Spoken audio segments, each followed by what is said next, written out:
Hello दोस्तों, जय श्री कृष्ण। कैसे हैं आप? हमारे चैनल ओम ज्ञान सागर में आप सभी का बहुत बहुत स्वागत है।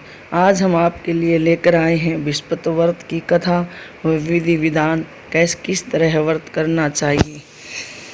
गुरुवार के व्रत करने से बृहस्पति देवता प्रसन्न होते हैं। यह व्रत अत्यंत ही फलदायी है। अग्नि पुराण के अनुसार अनुराधा नक्षत्र युक्त गुरुवार से आरंभ करने से गुरुवार व्रत की हर पीड़ा से मुक्ति मिलती है। बृहस्पतिवार व्रत से हर मनोकामना पूरी होती है। प्राचीन समय की बात है, एक नगर में एक बड़ा व्यापारी रहता था। वह जहाज़ों में माल लदवाकर दूसरे देशों में भेजा करता था। वह जिस प्रकार अधिक धन कमाता था, उसी प्रकार जी खोलकर दान भी करता था। परंतु उसकी पत्नी अत्यंत कंजूस थी। वह किसी को एक दमड़ी तक नहीं देती थी। एक बार सेठ जब दूसरे देश में व्यापार करने के लिए गया तो पीछे से बृहस्पति देव साधु के वेश में उसकी पत्नी से भिक्षा मांगी। व्यापारी की पत्नी ने बृहस्पति देव से बोली, हे साधु महाराज, मैं इस दान पुण्य से तंग आ गई हूँ। आप कोई ऐसा उपाय बताए जिससे मेरा सारा धन नष्ट हो जाए और मैं आराम से रह सकूँ। बृहस्पति देव ने कहा, हे देवी, तुम बड़ी विचित्र हो। संतान और धन से तो कोई दुखी नहीं होता। अगर अधिक धन है तो इसे शुभ कार्यों में लगाओ। कुंवारी कन्याओं का विवाह करवाओ, विद्यालय और बाग बगीचों का निर्माण करवाओ।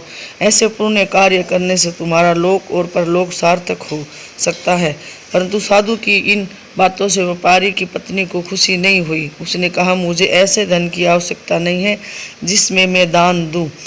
तब बृहस्पति देव बोले, यदि तुम्हारी ऐसी ही इच्छा है तो तुम एक उपाय करना। 7 बृहस्पतिवार घर को गोबर से लीपना, अपने केसों को पीली मिट्टी से धोना, केसों को धोते समय स्नान करना, व्यापारी से हजामत बनवाने को कहना, भोजन में मांस मदिरा खाना, कपड़े अपने घर धोना। ऐसा करने से तुम्हारा सब धन नष्ट हो जाएगा। इतना कहकर बृहस्पति देव वहाँ से आत्म ध्यान हो गई। व्यापारी की पत्नी ने बृहस्पति देव के कहे अनुसार 7 बृहस्पतिवार वैसा ही किया। केवल 3 बृहस्पतिवार ही बीते थे कि उसी समय समस्त धन संपत्ति नष्ट हो गई। वह परलोक सिधार गई। जब व्यापारी वापस आया तो उसने देखा कि उसका सब कुछ नष्ट हो चुका है। उस व्यापारी ने अपनी पुत्री को हिम्मत दी और दूसरे नगर में जाकर बस गया। वहाँ वह जंगल से लकड़ी काट कर लाता और शहर में बेचता। इस तरह अपना जीवन व्यतीत करने लगा। एक दिन उसकी पुत्री ने दही खाने की इच्छा प्रकट की। व्यापारी के पास दही खरीदने के पैसे नहीं थे। वह अपनी पुत्री को अवशासन देकर जंगल में लकड़ी काटने चला गया। वहाँ एक वृक्ष के नीचे बैठ अपनी पूर्व दशा पर विचार कर रोने लगा। उस दिन बृहस्पतिवार था। तभी वह बृहस्पति देव साधु के रूप में सेठ के पास आए और बोले, हे मनुष्य, तू इस जंगल में किस चिंता में बैठा है? तब व्यापारी बोला, हे महाराज, आप सब कुछ जानते हैं। इतना कहकर व्यापारी अपनी कहानी सुनाकर रो पड़ा। बृहस्पति देव बोले, देखो बेटा, तुम्हारी पत्नी ने बृहस्पति देव का अपमान किया था, इसी कारण तुम्हारा ये हाल हुआ है। लेकिन अब तुम किसी प्रकार की चिंता मत करो। तुम गुरुवार के दिन बृहस्पति देव का पाठ करो। 2 पैसे के चने और गुड़ को लेकर जल के लोटे में डालकर वह अमृत और प्रसाद अपने परिवार के सदस्यों को कथा सुनने वाले में बांट दो। स्वयं भी प्रसाद को चरना मत लो। भगवान तुम्हारा अवश्य कल्याण करेंगे। साधु की बात सुनकर व्यापारी बोला, महाराज, मुझे तो इतना भी नहीं बचता कि मैं अपनी पुत्री को दही लाकर दे सकूं। इस पर साधु जी बोले, तुम लकड़ियां शहर में बेचने जाना। तुम्हें लकड़ियों के दाम पहले से चौगुने मिलेंगे, जिससे तुम्हारा सारे कार्य सिद्ध हो जाएंगे। उसने लकड़ियां काटी और शहर में बेचने के लिए चल पड़ा। लकड़ियां अच्छे दाम में बिक गई, जिससे उसने अपनी पुत्री के लिए दही लिया और गुरुवार की कथा हेतु चना गुड़ लेकर कथा की और प्रसाद बांटकर स्वयं भी खाया। उसी दिन से उसकी सभी कठिनाइयाँ दूर होने लगी। परंतु अगले बृहस्पतिवार को वह कथा करना भूल गया। अगले दिन वह राजा ने एक बड़े यज्ञ का आयोजन किया। पूरे नगर के लोगों को भोजन के लिए आयोजन किया। राजा की आज्ञा अनुसार पूरा नगर राजा के महल में भोजन करने गया। लेकिन व्यापारी और उसकी पुत्री तनिक विलंब से पहुँचे। अंत उन दोनों को राजा ने अपने महल में जाकर भोजन कराया। जब वे दोनों लौट कर आए तब रानी ने देखा कि उसकी खूंटी पर टंगा हार गायब है। रानी को व्यापारी की उस पुत्री पर संदेह हुआ। उसका हार उन दोनों ने ही चुराया है। राजा की आज्ञा से उन दोनों को कारावास में कोठरी में कैद कर दिया गया। कैद में पकड़ दोनों अत्यंत दुखी हुए। वहाँ उन्होंने बृहस्पति देव का स्मरण किया। बृहस्पति देव प्रकट होकर व्यापारी को उसकी भूल का आभास करवाया और उन्हें सलाह दी कि गुरुवार के दिन कैद खाने के दरवाजे पर तुम्हें 2 पैसे मिलेंगे। उससे तुमने चना गुड़ मुनका मंगवाकर विधि पूर्वक बृहस्पति देव की पूजा करना, तुम्हारे सब दुख दूर हो जाएंगे। बृहस्पतिवार को कैद खाने के द्वार पर 2 पैसे मिले। बाहर सड़क पर एक स्त्री जा रही थी। व्यापारी ने उसे बुलाकर गुड़ और चने लाने का कहा। इस पर स्त्री बोली, मैं अपनी बहू के लिए गहने लेने जा रही हूँ, मेरे पास समय नहीं है। इतना कहकर वह चली गई। थोड़ी देर बाद वहाँ से एक और स्त्री निकली। व्यापारी ने उसे बुलाकर कहा, हे बहन, मुझे बृहस्पतिवार की कथा करनी है, तो मुझे 2 पैसों का गुड़ चना ला दो। बृहस्पति देव का नाम सुनकर वह स्त्री बोली, भाई, मैं तुम्हें अभी गुड़ चना ला कर देती हूँ। मेरा इकलौता पुत्र मर गया है, मैं उसके लिए कफन लेने जा रही थी, लेकिन मैं पहले तुम्हारा काम करूँगी, उसके बाद अपने पुत्र के लिए कफन लाऊंगी। वह स्त्री बाजार से व्यापारी के लिए गुड़ चना ले आई और स्वयं भी बृहस्पति देव की कथा सुनी। कथा के समाप्त होने पर वह स्त्री कफन लेकर अपने घर गई।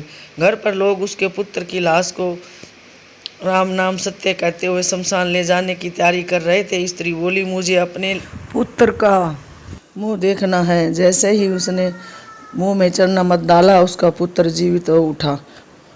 और वह दूसरी स्त्री थी जो गहने खरीदने के लिए गई थी। घर आई और आने के बाद जैसे ही उसका पुत्र घोड़ी पर बैठा, घोड़ी ने ऐसी उछाल मारी कि वह घोड़ी से गिरकर मर गया। यह देखकर स्त्री रो रो कर बृहस्पति देव से क्षमा याचना करने लगी। उस स्त्री को याचना बृहस्पति देव साधु वेश में वहाँ पहुंचकर कहने लगे, हे देवी, तुम्हें अधिक विलाप करने की आवश्यकता नहीं है। यह बृहस्पति देव का अनादर करने के कारण हुआ है। तुम वापस जाकर मेरे भक्त से क्षमा मांगकर कथा सुनो, तभी तुम्हारी मनोकामना पूर्ण होगी। जेल में जाकर उस स्त्री ने व्यापारी से माफ़ी मांगी और कथा सुनी। कथा के उपरांत वह प्रसाद और चरणामत लेकर अपने घर वापस आई। घर आकर उसने चरणामत अपने मर्द पुत्र को मुख में डाला। चरणामत के प्रभाव से उसका पुत्र भी जीवित हो उठा। उसी रात बृहस्पति देव राजा के सपने में और बोला, हे राजन, तूने जिस व्यापारी और उसकी पुत्री को जेल में कैद कर रखा है वह बिल्कुल निर्दोष है। तुम्हारी रानी का हार वही खूंटी पर टंगा हुआ है। दिन निकला तो राजा रानी ने हार खूंटी पर लटका हुआ देखा। राजा ने उस व्यापारी और उसकी पुत्री को रिहा कर दिया और उसे आधा राज्य देकर उसकी पुत्री का विवाह उच्च कुल में करवा कर दहेज में हीरे मोती जवाहरात दिए। इस व्रत के करने से समस्त इच्छाएं पूर्ण होती है और बृहस्पति महाराज प्रसन्न होते हैं। धन, विद्या, पुत्र तथा मनो का वांछित फल की प्राप्ति होती है। परिवार में सुख तथा शांति रहती है। इसलिए यह व्रत सर्वश्रेष्ठ और अति फलदायक है। इस व्रत में केले का पूजन ही करे तथा और पूजन के समय मन, कर्म और वचन से शुद्ध होकर मनोकामना पूर्ति के लिए बृहस्पति देव से प्रार्थना करनी चाहिए। दिन में एक समय ही भोजन करे। भोजन में चने की दाल आदि का करे। नमक न खाए। पीले वस्त्र पहने। पीले फलों का प्रयोग करे। पीले चंदन से पूजन करे। पूजन के बाद भगवान बृहस्पति की कथा सुननी चाहिए, आरती करनी चाहिए। एक लोटे में जल रखिए, उसमें थोड़ी सी हल्दी डालकर विष्णु भगवान जी या केले के पेड़ की जड़ में स्नान कराइए। अब उसी लोटे में गुड़ एवं चने की दाल डाल के रख लीजिए और अगर आप केले के पेड़ की पूजा कर रहे हैं तो उसी पे चढ़ा दीजिए। तिलक करिए। भगवान का हल्दी या चंदन से पीला चावल जरूर चढ़ाए। घी का दीपक जलाए और कथा पढ़े। व्रत के उद्यापन के लिए 1 धोती जोड़ा पीला, 1.25 मीटर कपड़ा, 1 जनेऊ जोड़ा चने की दाल, 1.25 किलो, 250 ग्राम गुड़, पीला फूल या फूल माला, 1 दीपक, 250 ग्राम घी, 1 धूप पैकेट, हल्दी पाउडर, कपूर, सिंदूर, बेसन के लड्डू 1.25 किलो, मुनका, किशमिश, कलश, आम के पत्ते, सुपारी, श्रीफल, पीला वस्त्र, केला, विष्णु भगवान की मूर्ति, केले का पेड़। इस व्रत का उद्यापन करने के लिए सुबह सुबह समय से उठकर तैयार हो जाए और पूजा घर में गंगा जल को छिड़क कर अच्छे से साफ कर ले और ध्यान रखे कि पीले वस्त्र ही पहनने होते हैं। पूजा घर को साफ करने के बाद या अलग से आसन लगाकर उस पर भगवान विष्णु की प्रतिमा को स्थापित करें। उसके बाद मंदिर या अपने घर के आसपास केले के पेड़ की पूजा अर्चना करें। जल चढ़ाकर दीपक जलाए, फिर पूजन विधि से विष्णु जी का पूजन करें। अब घर आकर या वहीं बैठकर कथा करें। उसके बाद प्रसाद लोगों में बांटे। उसके बाद श्री हरि के मंत्रों का उच्चारण करके फिर यदि कोई गलती हुई तो उसके लिए क्षमा माफ़ी मांगे। इस तरह से विधि पूर्वक भगवान बृहस्पति महाराज का उद्यापन व पूजा कथा करने से हर वांछित फल मिलता है।